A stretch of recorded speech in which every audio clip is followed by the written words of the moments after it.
The NBA schedule just dropped, so now is the perfect time to check how the Milwaukee Bucks regular season is going to go. But I'm not just doing that. I'm gonna go game by game and trying to predict how the Bucks record is going to look like at the end. This is just for fun, okay? I'm not trying to nail the record since I don't even think that's possible, and it's going to be especially tough in the case of the Milwaukee Bucks, since the roster have changed quite a lot, the inter-conference is going to look crazy, and I don't even know if I think they're going to be better or worse than they were last season. They are less talented since Damian Lillard is not on the team anymore, but I think they fit better in today's NBA. They have Miles Turner instead of Brook Lopez and some other players that allow them to play more physical, to play faster, and that's going to help them not lose as many games against teams like Brooklyn or Portland, which they struggled to beat last season because they were just outmatched on a physical level. I don't think that's going to be the case, but they also are going to rely a lot on Giannis, which can make the season pretty volatile because if Giannis goes down to an injury, that's going to be a disaster. I'm not even talking about like a long injury, just like a 2-week injury could really make things difficult for the Bucks. So I don't know. I don't think I'm going to nail it. I don't expect to nail the result, but I think it's going to be fun. You can try to put your predictions in the comments, and we'll see. Maybe someone makes the correct prediction at the end of the year. Okay, opening night is going to be against Washington. That should be a win, and then the Bucks are going to Toronto. Raptors are a pretty tough team to predict too. I don't really know how good they're going to be, but okay, that's going to be a bit optimistic. Let's count that as a win too, because I'm seeing next two games are pretty tough, right? At Cleveland, then New York, the two best teams in the East probably this season. It should be pretty cool to win one of those, but I'm going to count both as a loss. That's a 2-2 start. And then the Warriors. That's wild too. The Warriors were pretty good last season after the Jimmy Butler trade, but they have to build their roster yet. Like they have 9 players, if I'm not mistaken, right now. I guess we can assume Kuminga is going to be in the team too. But I don't know. They were pretty good. I assume they will be pretty good too. But we just don't know how deep they're going to be. But I don't know. I'm going to count this as a loss. But next game against the Kings, that's gonna be a win. That's a 3-3 start. Then two games in a row, right? Indiana and Toronto. Like Pacers are another coin flip. I don't think they're going to be bad. Like I know Halliburton isn't there, but they have worked pretty nicely without him. They still have Siakam as a star. They still have a pretty deep roster, although they've lost some key players. But I don't know, they're going to be tough to beat. But I think that's going to be a win too. That would be a pretty cool Miles Turner revenge game. And yeah, let's count the Toronto game as a win too. Also, same with their Bulls game at the end of that week. Let's make that 3 wins in a row. That would be pretty 4 games in a row. But the upcoming back-to-back looks way tougher. Like Houston is going to be one of the best teams in the league, if not the best.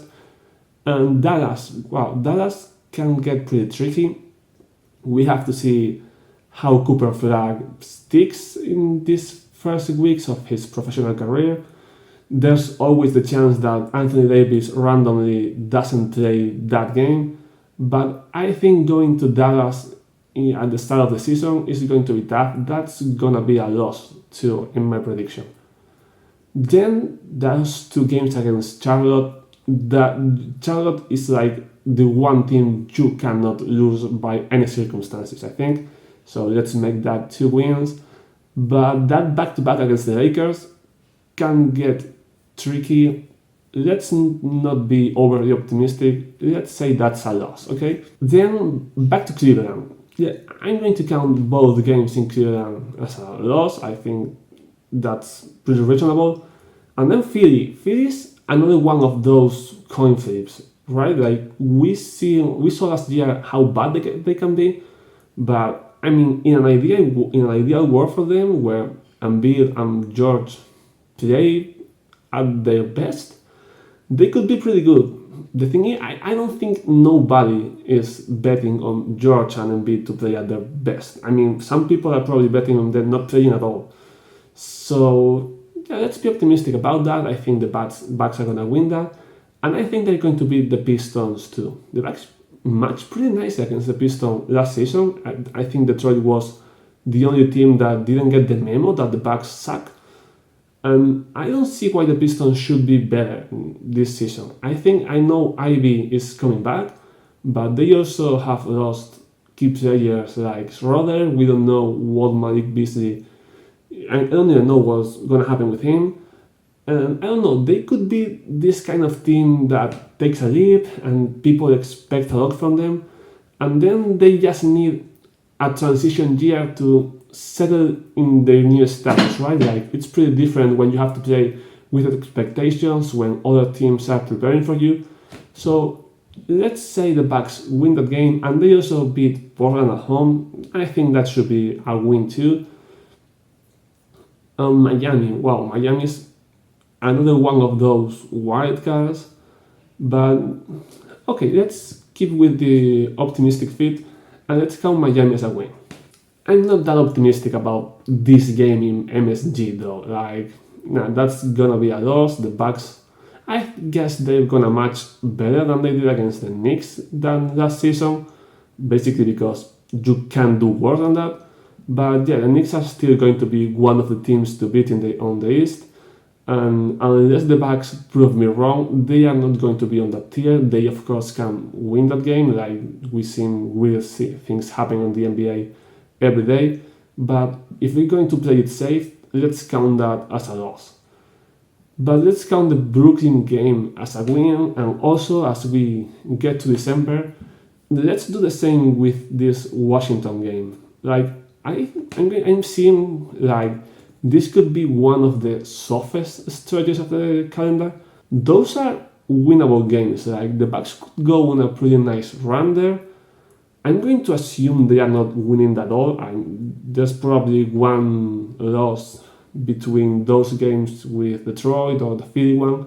So let's say the first week of December they go 3-1, which I think it's reasonable to assume.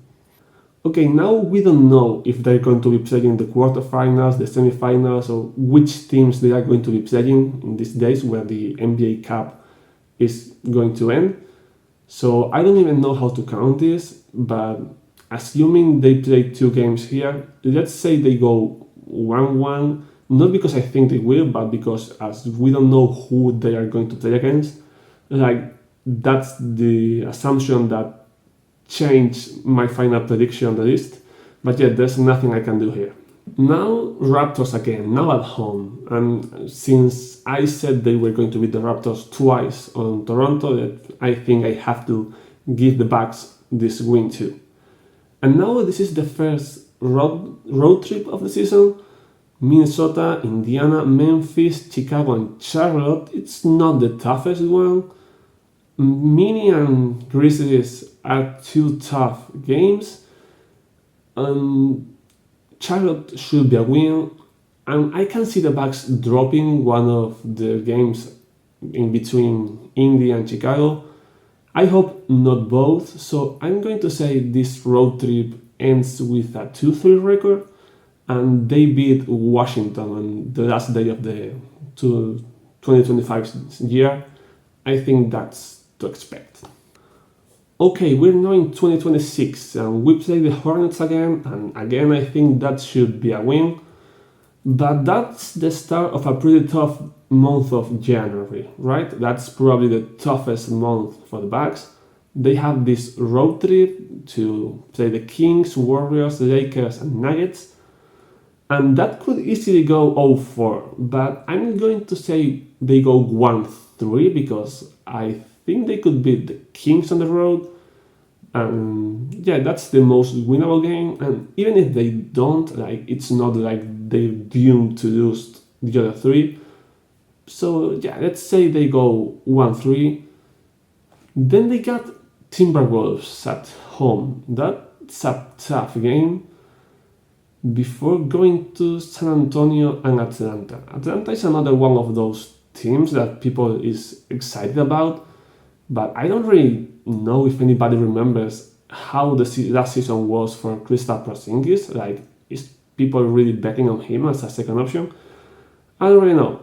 Like, I'm going to say this 3-game stretch, the Bucks go 1-2. Like, yeah, this seems like a pretty tough month because then you have OKC.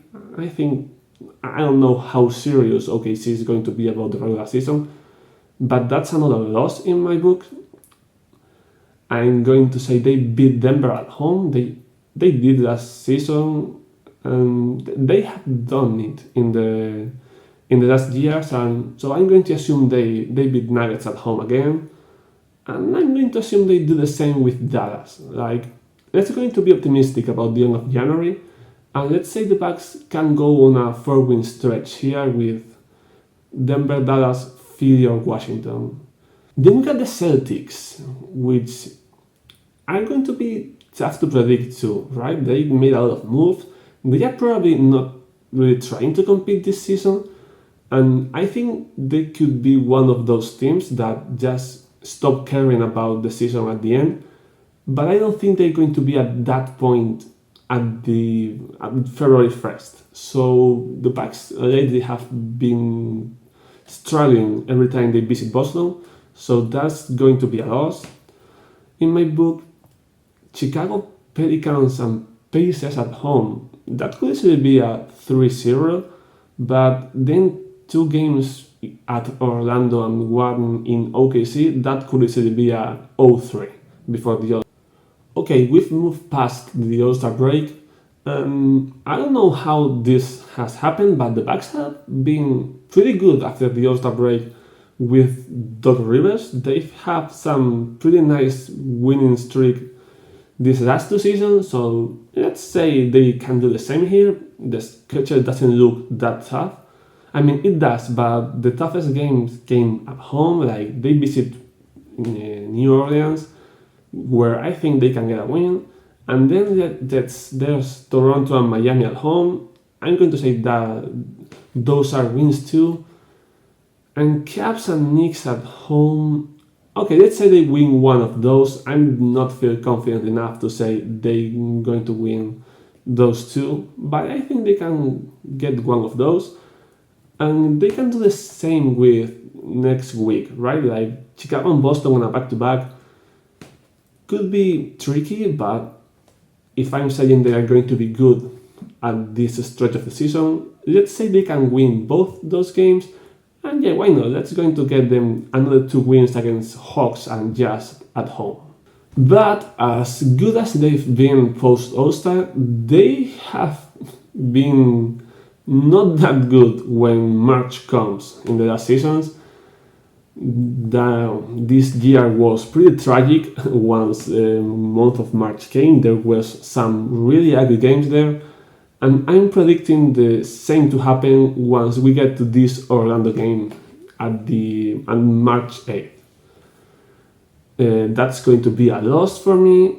I guess they're going to beat Phoenix at home, but then I don't know why I feel so sure about those losses in Miami and Atlanta, but yeah, count them as a loss in my book. Okay, now the Pacers again. Like, I feel I've talked about the Pacers like 10 times today, and the Caps too, I don't know why. But this could easily go 1-1. I mean, it could go 0-2. Like, I don't know why I feel so pessimistic about this stretch of the season, but let's say they go 1-1. And then the last road trip, it's not the toughest one, right? Like, they have to win in Utah, and then Phoenix, Clippers, and Portland. They could win a couple of those games, but I don't know. Like, they were super bad on March this season. They were super bad on March last season. So I'm going to call out 1-3 on this road trip. I expect that's not the case, but that's going to be my prediction. Then they're back home to play the Spurs and the Clippers. The Spurs game I'm more optimistic about. Giannis always takes the matchup against Wemby super serious, and this could be a pretty cool game. But after that tough game back-to-back against the Clippers, I'm going to count that as a loss. And we're on April now, and I'm going to call it, this game in Houston is going to be the biggest Bucks win of the season. Like, I think they're going to be Houston at home. I don't know why, I have that feeling. And if they do that, they can have a clear path till the end, right? Like, the Celtics, I said already, could be a team that has thrown the season away at this point. And even if they haven't, they are not going to be that tough of a team. So I think that game at home could be a win.